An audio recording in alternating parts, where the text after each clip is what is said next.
சென்னை சில்க்ஸின் mega summer sale. நடந்து முடிஞ்ச சட்டமன்ற தேர்தலில் நாம் வெற்றி வாய்ப்பை இழந்துட்டோம். இன்னும் சொல்லணும்னா இன்றைக்கு நம்ம ஆட்சியை இழக்கலை, நம்முடைய தயவில் தான் ஆட்சி நடந்துக்கிட்டு இருக்கு. என்னன்னு புரியும் உங்களுக்கு, அதனால் அந்த விவரத்துக்கெல்லாம் நான் போக விரும்பலை. இது போன்ற தோல்விகளை என்னை போன்ற சீனியர்கள் நிறைய பார்த்துருக்குறோம்.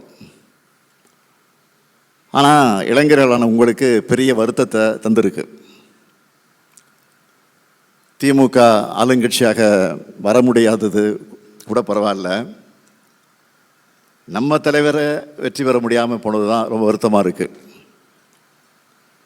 இது தாங்கிக்கவே முடியலன்னு நிறைய பேர் பேசுகிறத பார்க்குறேன். உங்கள் அன்பை நான் புரிஞ்சுக்கிறேன்.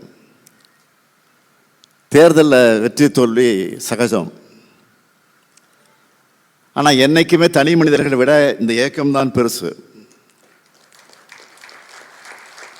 தனிப்பட்ட என்னோட தோல்வியை விட கழகத்தோட தோல்விக்கு தான் நீங்கள் வருத்தப்படணும். நான் அதுக்கு தான் வருத்தப்படுறேன். நானே தோற்றிருந்து கழகம் ஜெயிச்சிருந்தா நான் மகிழ்ச்சியாக தான் அடைஞ்சிருப்பேன். இனி தனி நபர்களை விட கொள்கையை லட்சியத்தை முன்னிறுத்து இயங்கக்கூடிய இயக்கம் இந்த இயக்கம். ஸ்டாலின் என்பவன் வெளியில் தெரிகிற முகம்தான். இதோட இதயமும் நரம்பும் ரத்த ஓட்டமும் தொண்டர்கள் தான். எனக்கு இருக்கக்கூடிய வருத்தம் எல்லாம் என்ன தெரியுமா, திமுகவால் 2 முறை தொடர்ந்து வென்று ஆட்சி பொறுப்பேற்று முதலமைச்சராக முடியாதுன்னு சொல்றதை இந்த முறை மாற்றி காட்ட வேண்டும் என்று நான் கடுமையாக உழைச்சேன். நான் மட்டும் இல்லை, என்னை போல நீங்களும் உழைச்சிங்க. உறக்கமில்லாமல் உங்களையெல்லாம் உழைக்க வச்சோம். அது நடக்கலையே என்ற வருத்தம் தான் எனக்கு இருக்கு. என்னுடைய அனுபவத்திலிருந்து சொல்லுகிறேன், அரசியலில் மேடு பள்ளம் வரும், ஏற்றம் இறக்கம் வரும். இன்னும் சொல்லணும்னா நாம் பார்க்காத வெற்றியும் இல்லை, நாம் பார்க்காத தோல்வியும் இல்லை. திராவிட முன்னேற்ற கழகம் என்பது 1949 தொடங்கப்பட்டுச்சு. 52 தேர்தல் நடந்துச்சு, அதில் நாம் ஈடுபடலை. 57 நடைபெற்ற தேர்தலில் நம்முடைய கழகம் களத்தில் இறங்குச்சு. 15 இடங்களில் நாம் அன்றைக்கு வெற்றி பெற்றோம்.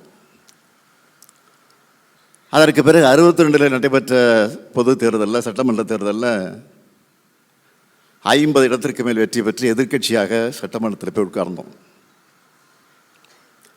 அதற்கு பிறகு 67 அண்ணா தலைமையில் ஆட்சி பொறுப்பேற்றோம்.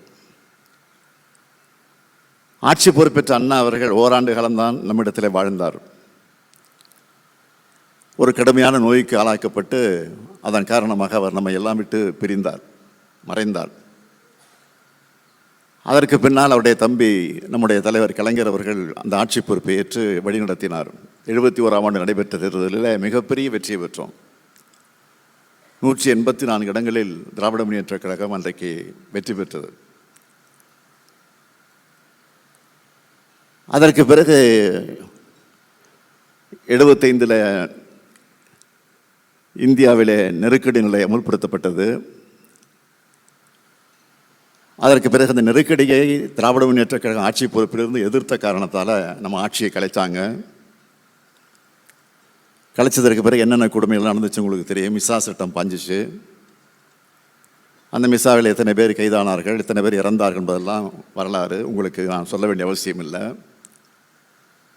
அதற்கு பிறகு 13 ஆண்டு காலம் நாம் ஆட்சிக்கு வர முடியல. 13 வருஷத்துக்கு பிறகு 89 நடைபெற்ற தேர்தலில் வெற்றி பெற்றோம், ஆட்சிக்கு வந்தோம். மிகப்பெரிய வெற்றி பெற்று ஆட்சிக்கு வரோம். ஆனால் 2 வருஷம்தான், 91 நம்ம ஆட்சியை கலைச்சாங்க. என்ன காரணம் சொல்லி ஆட்சியை கலைச்சாங்க? இலங்கையில் இருக்கக்கூடிய தமிழர்களுக்கு திமுக துணை நிற்குது, ஆதரவு தருது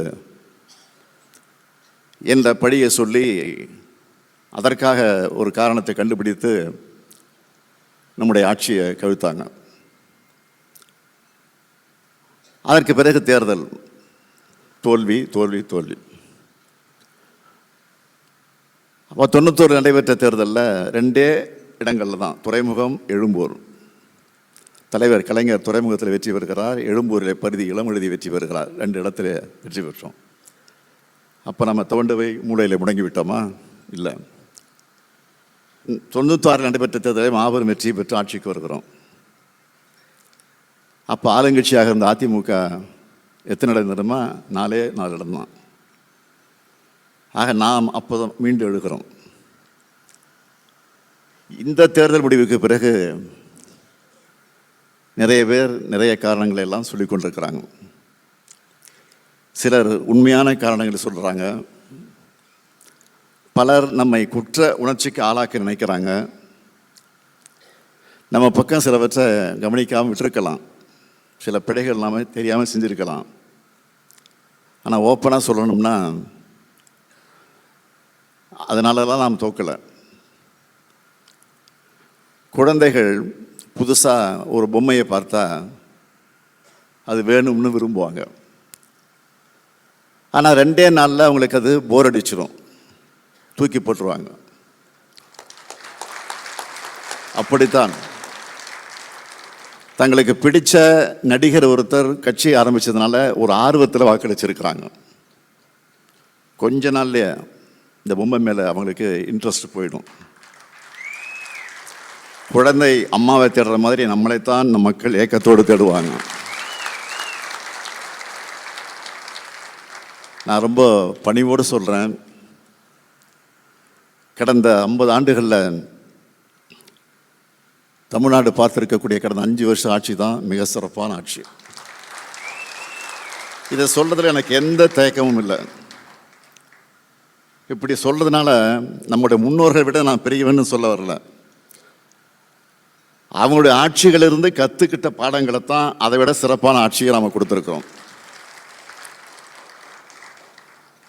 நாம் முடித்து வச்சிருக்கக்கூடிய பணிகள், பாதியிலே நிற்கக்கூடிய பணிகள்லாம் திறந்து வச்சுட்டு இருந்தால அடுத்த 5 வருஷத்துக்கு ஏதோ ஒரு திட்டப்பணியை புதிய ஆட்சியாக திறந்து வச்சுக்கிட்டே இருக்கலாம்.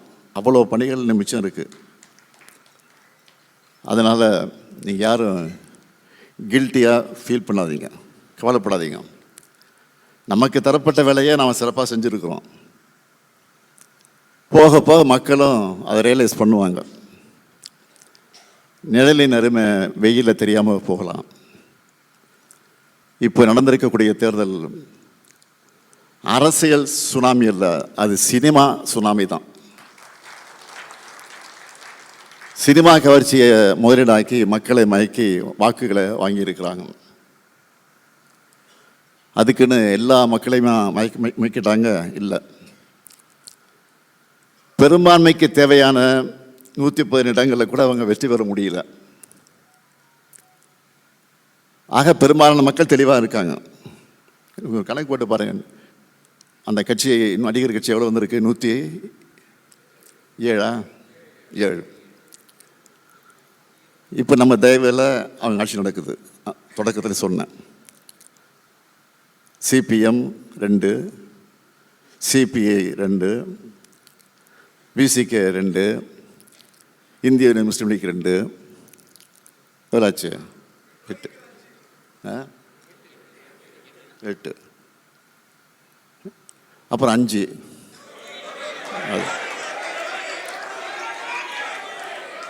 ஆக இந்த 13 அந்த 107 சேர்ந்தால் 120 தான்.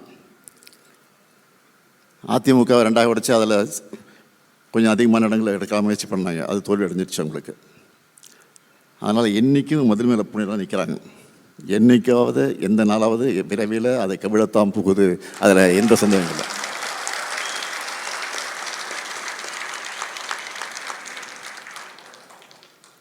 கம்யூனிஸ்ட் கட்சியோ, விடுதலை சிறுத்தைகளோ, இந்திய முஸ்லீம் லீக்கோ ஆதரவு தருவதாக சொல்லிட்டு தான் போனாங்க. ஆனால் ஆதரவு மட்டும் இல்லை, அமைச்சர்களிடம் இருக்கிறாங்க, வாழ்த்துக்கள். ஆனால் எந்த நேரத்தில் என்ன ஆகும் என்பது நாம் பொறுத்திருப்போம். நிச்சயமாக இது 5 ஆண்டு காலம் நடைபெறக்கூடிய ஆட்சி அல்ல, உறுதியாக சொல்கிறேன். ஆனால் ஜனநாயக அமைப்பில் இந்த தீர்ப்பு சினிமா கவர்ச்சிக்கு சாதகமாக அமைஞ்சிருக்கிறது தான் உண்மை. இன்னும் சொல்லணும்னா, நம்ம கூட்டணி மேலே நம்பிக்கை வச்சு மக்கள் தேர்ந்தெடுத்த எம்எல்ஏக்கள் துணையோடு இந்த ஆட்சி நடக்குது.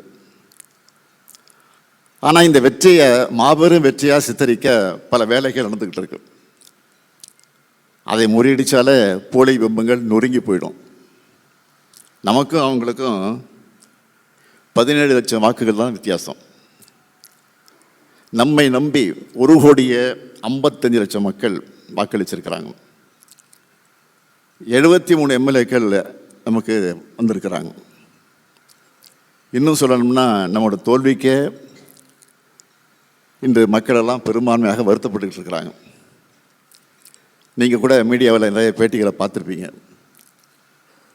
பொதுமக்கள் நம்மளோட சாதனைகளை சொல்லிட்டு வாக்களிக்கும் போது சும்மா மாற்றி போட்டோம்னு சொல்கிறாங்க. சும்மா ஒரு பசங்க சொன்னாங்க, விளையாட்டுதானே போட்டோம் 2 ஓட்டு, ஆனால் நீங்கள் முதலமைச்சராக தான் அப்படிங்க நினச்சோம், அதான் அது இல்லையா போச்சு, அதான் வருத்தமாக இருக்குது. அவங்க நம்ம சாதனைகளை சொல்கிற போது கேட்கும்போது மகிழ்ச்சியாக இருந்தாலும் அவங்களுடைய வாக்குகளை நாம் பெற தவறுனது ஏன்னு சிந்திக்க வேண்டியது இப்போ அவசியமாக இருக்குது. மக்களிடையே நமக்கு எதிர்ப்பலை இல்லை. ஆனால் நான் தவறுவிட்ட இடங்களில் இனியும் செருக்கிடக்கூடாது. இனிமேல் நம்முடைய பிரச்சாரத்தை பல்வேறு முனைகளில் நடத்தணும். அதைத்தான் தம்பி உதயநிதி பேசுகிறவர் சொன்னார். பிரச்சாரத்தையும் ஸ்டைலையும் காலத்துக்கேற்ற மாதிரி மாற்றணும். அறிவார்ந்த உரையாடல்கள் எந்த அளவுக்கு அவசியமோ அதே அளவுக்கு அதை நோக்கி இன்றைய இளைஞர்களை ஈர்க்க வேண்டியதும் அவசியம். அதுக்கு சோஷியல் மீடியாவை சமூக வலைத்தளங்களை நாம் சரியாக பயன்படுத்திக்கணும். நம்மக்கிட்ட வரலாறு இருக்குது, கொள்கை இருக்குது, சாதனை இருக்குது, எதிர்காலத்துக்கு தேவையான தொலைநோக்கு பார்வை இருக்குது. இது எல்லாத்தையும் இளைஞர்களுக்கு எடுத்து சொல்லணும், அவங்களுக்கு புரிகிற மாதிரி சொல்லணும். புரிஞ்சிக்க ஆரம்பித்தா இளைஞர்கள் திமுகவை நோக்கி தான் வருவாங்க. அதுக்காகத்தான் பொறுப்பும் கடமையும் இளைஞர்களான உங்கள்கிட்ட நான் ஒப்படைக்கிறேன். இதுக்கான ஒர்க் ஷாப்புக்களை தம்பி உதயநிதி நடத்த வேண்டும் என்று நான் உங்கள் அனைவரின் சார்பில் அந்த நேரத்தில் கேட்டுக்கொள்கிறேன். 50-80 பேர்னு குழுக்களாக பிரிஞ்சு ட்ரைனிங் கொடுக்கலாம். இன்னும் சொன்னால் ஆன்லைன் ஒர்க் ஷாப் நடத்தி பயிற்சி கொடுங்க. கண்டென்ட் உருவாக்குறது ஆர்கனைஸ்டாக செயல்படுறது தொடங்கி டெக்னிக்கலாக என்னென்ன செய்யணும், எப்படியெல்லாம் கிரியேட்டிவாக செய்யப்படணும், முழுமையாக இந்த ஒர்க் ஷாப்பில் பயிற்சி அளிக்கணும். அதை சரியாக செயல்படுத்துறதையும் உறுதி செய்யணும். நம்முடைய சாதனைகளை சரியாக கொண்டு போய் சேர்க்கிறது தான் நம்முடைய கடமை. அது செய்யாமல் விட்டது நம்முடைய தவறு. இனி அது நடக்கக்கூடாது. சோஷியல் மீடியாவில் மட்டும் இல்லை, குடும்பங்கள், உறவினர்கள், நண்பர்கள் தொடர்ந்து அரசியல் பேசுங்க. நம்முடைய இயக்கம் அறிவியக்கம் என்பதை காட்டுங்க.